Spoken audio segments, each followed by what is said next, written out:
Hey guys, welcome to this week's podcast episode. I've got a very fantastic guest for you today, Andrea Johnson, and she is a transformational leadership coach, and she's the founder and CEO of the Intentional Optimist. And what's really interesting is that she's got a background in healthcare, so she can speak the language of healthcare to doctors, professionals, executives. And today's talk is going to be all about intentional optimism, core values, leadership, everything that we need to succeed in today's uncertain healthcare environment. And I'm happy to have her on the show. So, Andrea, welcome.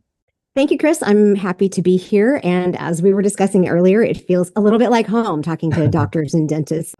Yeah, I love it when guests can speak the doctor language and kind of get to the audience. It helps connect with the audience and makes for a much more impactful episode. So, kind of share your background. I know you shared some earlier on. You're at Hopkins and did grant reviews. So, talk about that and how it led to what you're doing now. Sure. I spent 23 years in the schools of medicine, if you want to call it that. When I talk to people outside the medical institutions and community, I have to explain everything. But I spent 11 and a half years at Johns Hopkins in the oncology center.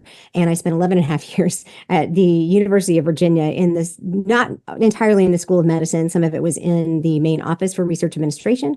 But I spent my time there on the university side working with physicians and researchers, making sure that they had everything they needed. So I had to learn all about head and neck cancer when I was at Hopkins, and I had to learn what it takes for a doctor to be able to survive in both the research and clinical side of that institution.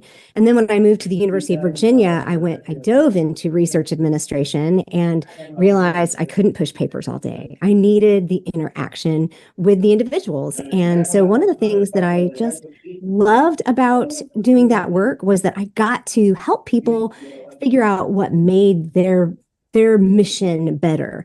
And so when you can sit down with a new faculty member or a new MD PhD and say, look, your grant will go through. Let's just make sure that we get all the administrative stuff right. And let's make sure we have the right people in your lab. And then when you work with PhD students and help them graduate and go on to be, I can see them at different organizations as faculty members, or I can see them now as big developers in the pharmaceutical industry. That it is very rewarding to see that. But I figured out that I don't want to manage and I don't want to administrate. I want to help people learn to lead because we need leaders in every area of life. And so that's what I stepped out to do. But my background is most definitely in this area.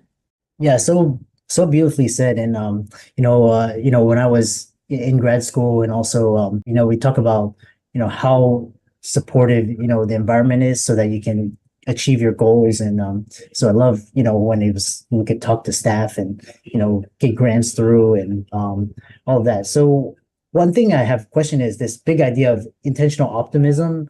And we've all heard of optimism, but what is it and how can one develop in your own life? So I call intentional optimism how I do what I do. And are you familiar with the Enneagram at all? Yes. Chris? Okay. The Enneagram. So I am an Enneagram 6, wing 7, counterphobic. I mean, I have all of it, right? And what I didn't realize is that I developed 6 tenets of intentional optimism to kind of help me navigate life. And it works for everybody, but part of my story is that I lost my mother to breast cancer 7 years ago next week. And being at Johns Hopkins in the oncology center meant that I had access to things that I wouldn't have had access to before. But it doesn't make it easy when you watch someone go like that. But my mother was one of those people that was like a bottle of champagne. She would just, she'd walk in a room and it was like on Cheers. People would say, Norm, they'd say Judy. But as I watched her go, I watched her leave with a lot of strength. I watched her leave with hope. I watched her leave without leaving anything unsaid, right? And I realized I wasn't necessarily living that way. And so I said, I need to figure out why. And so I started writing down, if you've ever been through a period of grief, and if you deal with patients, you're dealing with grief all the time. And I mean, I don't know how y'all can go to those mortality and morbidity conferences, but that was always off my plate. I was like, I'm not going to those. But being able to sit down during that period of intense grief when we lost her and say, what's important to me? What do I want to live and represent? And so I came up with 6 tenets after brain dumping everything down and pulling it into a spreadsheet and, getting all data oriented, just like, what does the data say? Well, it said that I wanted to be optimistic, but I didn't want to be blind, right? I'm a realist. I can't help but see those things. Anybody in the medical profession understands that. So that's the first tenet is I choose to be optimistic, even when sometimes it's hard. The second one is being present. And it is so easy in really hard situations to detach yourself, right? I mean, how many physicians get in trouble for detaching themselves with a patient when they really need to have really good bedside manner? But so that's the second is present. And then the third is energetic. Where does my energy go? I want to make sure that I bring enough energy to every situation that I can be present and optimistic. And then the fourth is courageous. We face things every day that are really hard. And, this is the more I talk about it with you as a physician, it's like, this is really good for physicians. I never thought about it. But it's just being willing to say, I'm going to challenge today, undaunted. I'm going to walk in. I'm going to be resilient. This is where the resilience piece comes in. The fifth one is wise. Anybody who's been through hard stuff has gained wisdom. Anybody who has been around the sun as many times as I have at this age, you gain wisdom. And when we are willing to share that, then we become agents of change in ways that are much quieter and much more longevity producing, I guess. Sustainable is a word I would like to use. And then the final one to bookend it all is intentionality. And if you don't have a plan, you may not get anywhere. And, for anybody who's had several degrees, and if you're a physician, you've been through residency, you've been through medical school, you've been through college. So you know what that's like, and you know what it's like to have an intentional plan. None of this should be ironclad. It should be like scaffolding. I was raised in Seoul, Korea. My parents were missionaries, and their scaffolding there for high rises, I don't know if it still is, but back when I was there in the 70s and 80s, was bamboo. And it would scare us to death, because we're used to seeing my grandfather was a steel worker. But to see that scaffolding go up and think, oh my goodness, that could just fall at any moment. But what it does is it gives you the scaffolding that allows you to climb and allows you to build, but it gives you a little bit of flexibility. And so I think that's what I would suggest the tenets of intentional optimism is a scaffolding with flexibility to help you live the way you want to live, to show up in your strengths, to show up in your core values as somebody who can make a difference. I've really had a lot of like the previous guests. They're so eloquent. The guests today are speaking so beautifully and eloquently. And so the next question I have is this idea of so when you talked about 6 core tenets and how to develop it. So the next question is kind of you talk about this idea of critical thinking, which is your most effective personal growth skill, but on top of that, you have 3 levels of awareness, A, B's, and C's, and kind of talk about that as it relates to critical thinking. Yeah. Growing up in Western society, we are, especially now, my son is a freshman in high school. So there's very much this teach to the test and figuring out, it's like, just answer the question. It's like, well, yes, but, and being willing to teach ourselves, because we may not have been taught how to question everything. I like to say I have terminal curiosity, and it's one of those things that it may have killed the cat, but they had 9 lives to start with. So I'm okay with that. But being willing to say, why do I accept something that comes? We receive messages from all angles and all the time. I don't know the actual number of messages that our brains receive each day, but if we don't take those and filter them in some way, then we have a default way of filtering them, which is what I call our ABCs, our assumptions, our beliefs, and conditioning. But if we don't actually say, well, what am I doing with that filter? Why is that filter there? Then we're always living on someone else's principles, someone else's priorities, someone else's idea of what's important today or what I should be concerned about. And as leaders, we can't do that. If you want to run a business, I mean, to be a doctor, that's one thing. There's certain, I get the regulations. I get it. But if you want to transition into taking that out to a business that you can run for your own and that you can actually make an impact, you've got to be willing to say, like that iceberg model, what are the things that are above the surface that I see that I haven't been paying attention to? And those are my assumptions. I walk into a room and I just assume people are going to like me, or I assume people are not going to like me, or I assume everyone can speak at my level. Learning how to do clinical trial documents, I had to drop everything to an eighth grade reading level. And I hadn't been at an eighth grade reading level since I was in fourth grade. So those are assumptions that we have, but then below the surface of the water is where our beliefs start coming in, and understanding that our beliefs are formed by our demographics, our upbringing, our school, our news we listen to, all of it. And then below that is this conditioning that we're really not aware of. That's the big piece of the iceberg that we talk about white people swimming in white water and not realizing that we're a fish, and being able to say, oh, hang on, just because something's easy for me doesn't mean it's easy for the next person. And so as I start to move forward, I have to make accommodations for how I speak in certain areas to make sure that I'm inclusive with everyone. My son has ADHD, so I have to think differently when I explain something to him. I am conditioned to say, go look it up. That's what I was told. But it's a little bit more of a challenge for him. And so when we start challenging our own beliefs, because beliefs, Chris, are changeable, all of them, 100% of them. The only thing that's really not changeable in you is your core values. Those are the things that you're wired with. Those are the things that matter the most. They drive you, they motivate you. So if you take a look at your beliefs and say, well, I believe everyone should pull themselves up by their bootstraps, or I believe that I should be able to start a business and have no trouble like so-and-so did. What does that mean? What does it mean from your religious background? So all of these things come into play when you start looking at, okay, I am going to be a leader in my space. I am going to make a difference. And if you're not willing to look at them, you're going to be hamstrung, as I like to say. Yeah, I love that, and how you described just kind of your levels of awareness and kind of consciously. Once you develop this idea of awareness, then you can start to consciously, intentionally, formulate a plan for you to Yeah. succeed. And what we're basically getting down to is coping and emotional resiliency. Mm. And so what I'd like to transition, and one thing is talking about is that you talk about trials and tribulations, and how that has you facing significant challenges, and how these experiences contribute to your emotional resilience, as well as kind of emotional resilience techniques.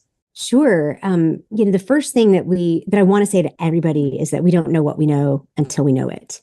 And that's true in any diagnosis. That's true in any research endeavor.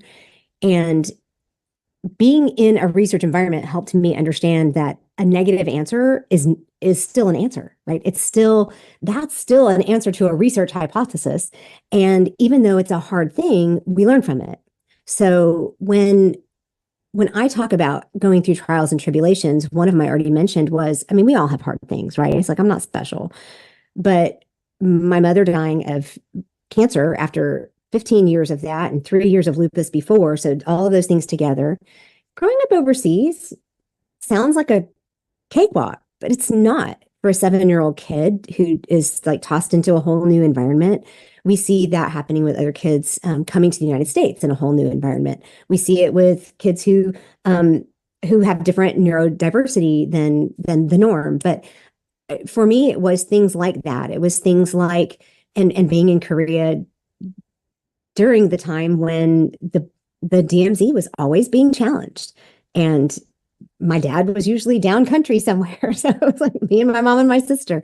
Those things create in you this like anxiety, and just not really kind of having that settled feeling just kind of put that into my system. And I just started living in more of an anxious world. I ended up developing bulimia as early as probably as early as 10.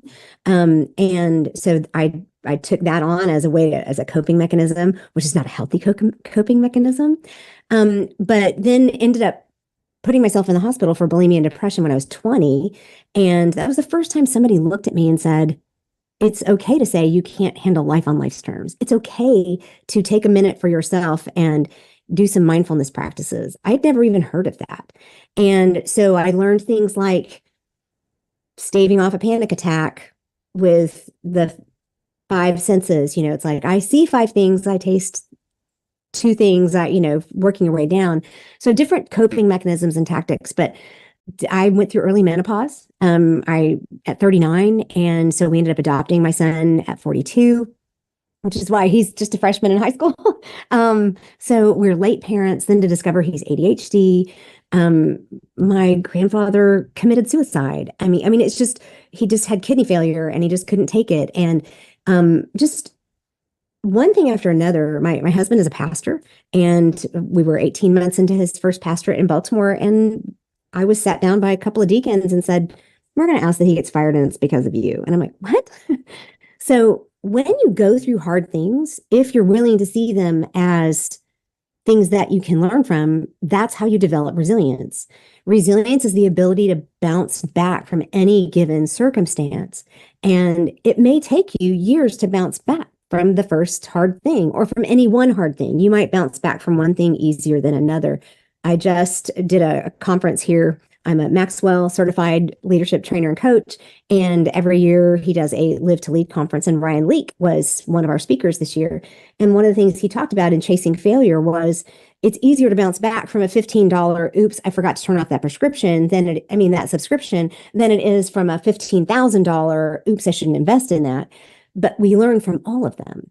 And if we develop a learner attitude, an attitude of, I am always a beginner and I am always learning, then that gives us a leg up and a slight mechanism to cope with some of the difficult things that happen. And I think when it comes to business, putting systems in place, putting people around you that are going to encourage you, getting the right kind of training you need. When you are a doctor, you have to go through all kinds of medical training.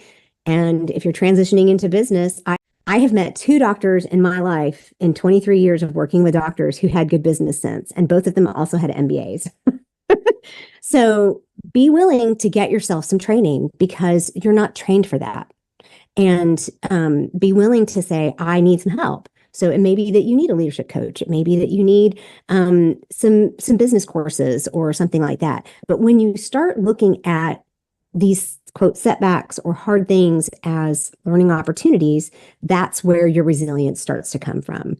Very powerful. And kind of as we kind of come to the end of this talk, which I really enjoyed, is talking about DISC. And we've all had our set of trials and tribulation. I've had mine.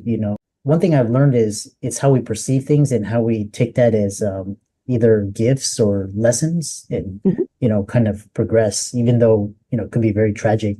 One thing is talking about, especially in healthcare or organization, is talk about this DISC analysis. And so kind of talk about that, briefly, and kind of end on how people can find out more about you. Sure. So as a Maxwell leadership trainer and coach, I'm also a DISC consultant, and DISC is a behavior analysis tool. It is a communication and leadership tool. So when we talk about being in healthcare or being in business, we've got to learn to communicate. It is very common now to have transcribers or translators in the room with you as a physician, but you don't get that when you go into business for yourself. So one of the things that's really powerful is to understand the patterns that you see in other people's communication styles.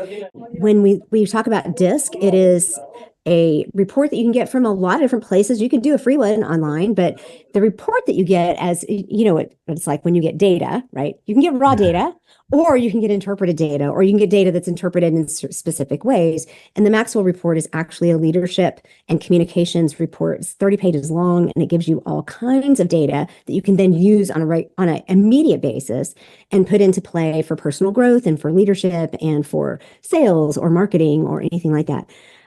But one of the pieces to understand is that if I start speaking Korean to you, I don't know that you would understand me. And I can do a little bit of it, but it may be that if I speak English, we're both on the same page. So if I know what language I need to speak in for someone who is, so the DISC actually stands for, it's a quadrant. And it stands for D is for drivers or dominants. These are about 3% of the population. They're your get or done people, results oriented. These are your bullet point people. It's not uncommon to have surgeons be Ds, right? It's just like, or ER people, right? It's boom, boom, boom, Yeah. right? It's all about the results. The I stands for influencer. These are your funny people, your talkative people, they're storytellers. If you know anybody who's a storyteller and relates to people really well, they're probably a high I. That's me. Yeah. And then they're about 13 per or 11%. Then the next one around the clock is the S's, which is the steadies. These are 69% of the population. They are the backbone of your organizations, no matter where you are. And these are the ones that on the change curve, they're like on the going down. They don't want to change anything. Steady literally means that if it ain't broke, why are you fixing it? But understanding that once these people do change, they are going to be loyal to you. They are the one. So whenever I needed to do any change, I would look at my team because I had at one point over 20 people that I was supervising, from clinical trial people to grant people to administrative assistants. And if I needed to do some change, I'd be like, I know I need to talk to this person and get them on board and let them see the benefits of it, and then let them do the actual talking. Because me as a hype person, I can only Yeah. cheerlead for so long. I get hoarse. And so when you understand that most of the people are like that, then you can actually communicate that way. And the final one, the C, is your creatives or your compliance. These are the detail people.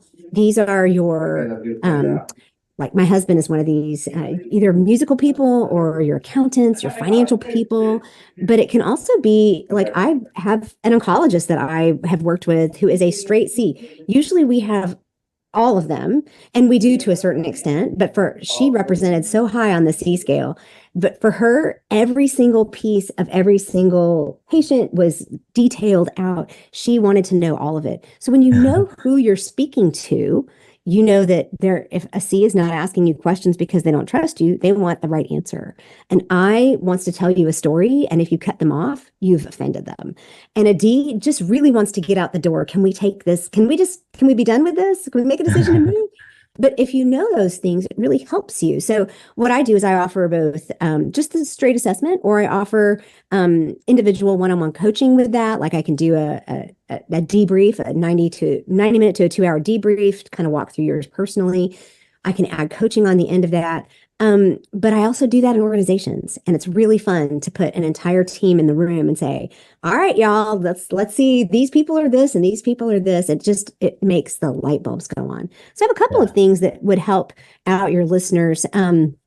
I do have one link that is just a free, what I call a disc cheat sheet. And so it's theintentionaloptimist.com is my website. You can find everything there. Links, it's going to get me. I'm on LinkedIn, I'm on Instagram, I'm on Facebook, I'm on YouTube. I have a podcast, Stand Tall and Own It. But if you go to the intent/cheat, CHEAT, you will get that ultimate cheat sheet. And what it'll give you is a crosswalk. If you see person acting like this, they might be a D, and this is how you talk to them, et cetera. It also gives you how to talk to kids, because if you have children and you're like, I don't know what to do with this kid, it may be that you're speaking different languages. So I have that as something that is easily accessible. But the other thing is I created a special download and a special link for your listeners. Specifically, it's at theintentionaloptimist.com/financial freedom. And because that's just the name of the podcast. And it's literally a 1-page download for getting started on their core values. So if you want to know what makes you tick and how you can actually play to your own strengths, that's going to do it for you. And there's plenty of information in there that will put you in touch with me if you need more help. Out there listening, Andrea, for coming on. I really enjoyed talking with Andrea, and hopefully, what she said resonated with the audience. Be sure to check out her socials, give her a like and follow. And with that, thanks so much.